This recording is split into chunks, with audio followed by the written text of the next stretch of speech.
come from Providence, Rhode Island, so not very far away.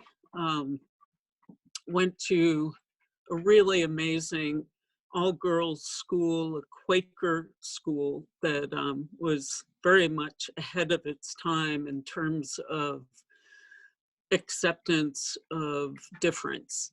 Um, from there, I went to Mount Holyoke College. I was recruited to play basketball and field hockey, had never seen a rowing shell in my whole life, but a very new program had just started. The rowing was 1 year old, no boathouse, club sport, um, maybe a couple of boats, and that was it.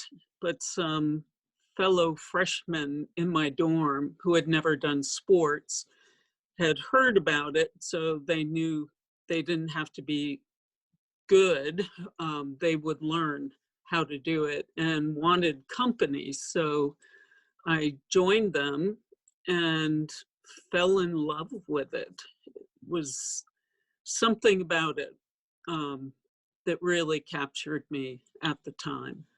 For a long time growing up, the one thing I would always say to myself, because I was really good at a lot of sports, but the one thing I would tell myself back at that time was, I am never going to be a coach.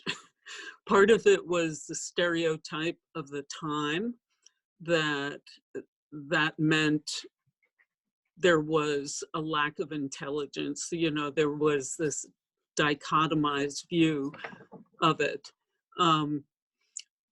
But what made me go to it actually were my Mount Holyoke teammates. When I graduated in 1981, I also made my first national team, and Mount Holyoke lost their rowing coach.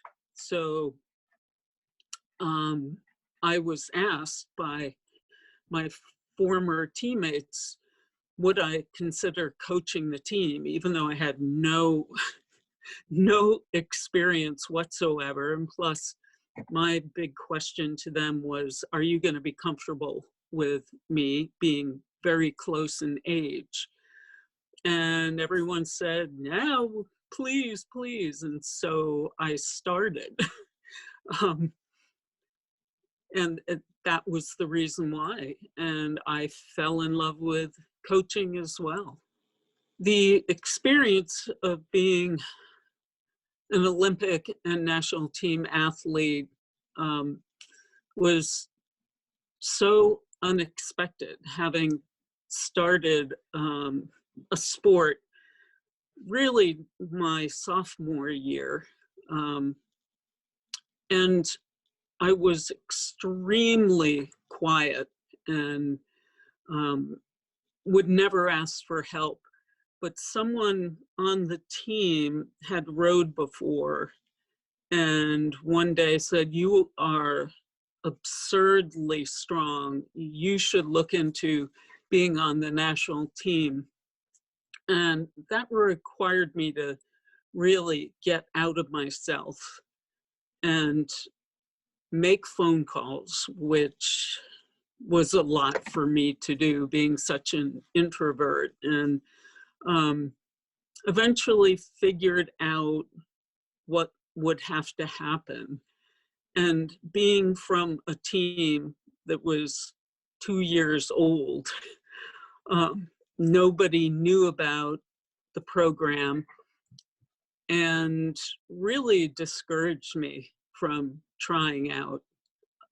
So the whole experience of making the team was the most empowering part, because I had to really know that I wanted to go for this.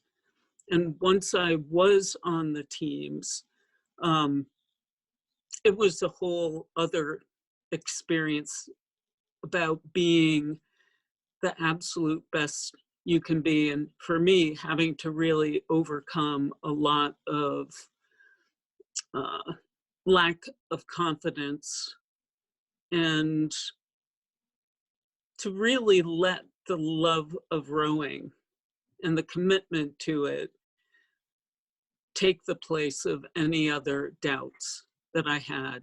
And I'm forever grateful to the sport for what it's given me. The love of rowing and what it has given me in terms of personal growth and rowing as a metaphor. Right after my national team career, I started a nonprofit called Row as One, which was committed to empowering girls and women through the sport of rowing with respectful coaching. And at the time, a lot of moms and dads were getting involved with rowing because of their kids. There was a real explosion of rowing back in the 80s, 90s. And yet the women who maybe or maybe not came from an athletic background were not respected by many coaches.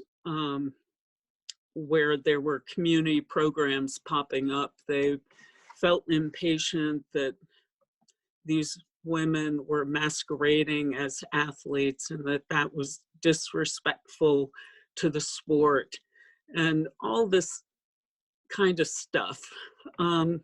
So I started camps for older women, an inner city girls rowing program, because certainly the reputation of rowing as an elite white man's sport was very strong at the time.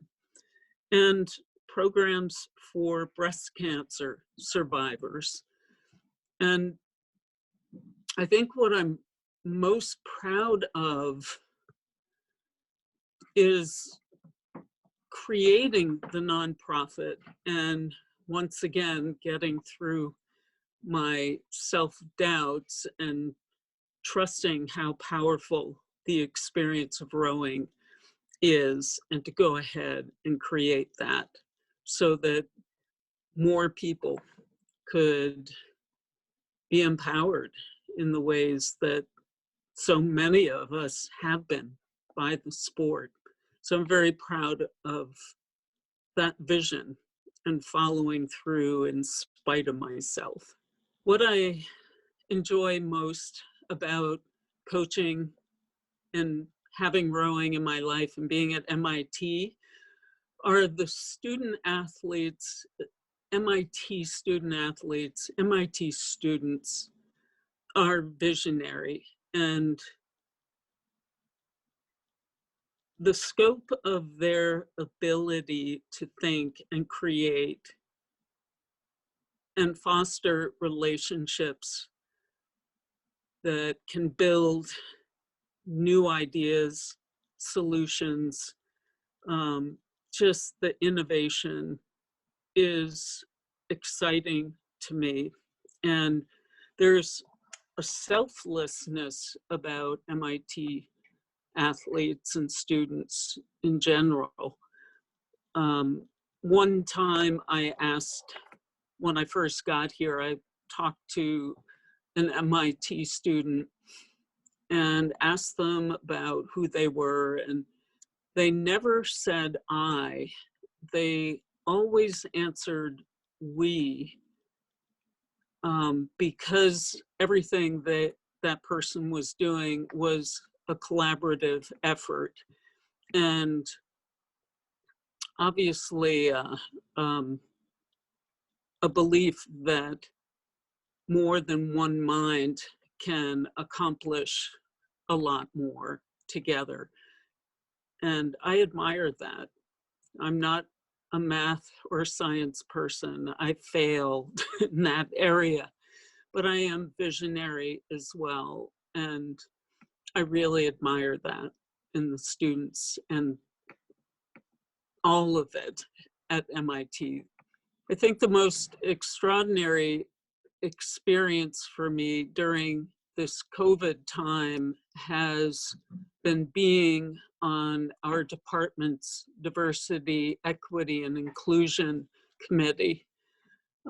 It's work that has always been incredibly important to me, especially back when I first started Row as One. That was a very big part of what was and still is important to me. This committee is comprised of a group of people that is just spectacular. It's exquisite who the people are and the spirit that we've developed as a group. And I think that showing our own struggles to really understand ourselves and all the issues and letting that be seen by our fellow colleagues, I think has opened up some doors for people to not be afraid to talk about racism, to talk about gender bias, to talk about any of the forms of discrimination that it unfortunately is part of human nature. It's embedded in our politics. It's everywhere. And that we can have these difficult conversations together, and that we don't need to be afraid of being vulnerable. And I really feel that starting to happen with all of us. It's probably been the most incredible experience I've had in a long time. I love this group. To relax, I write acoustic guitar music.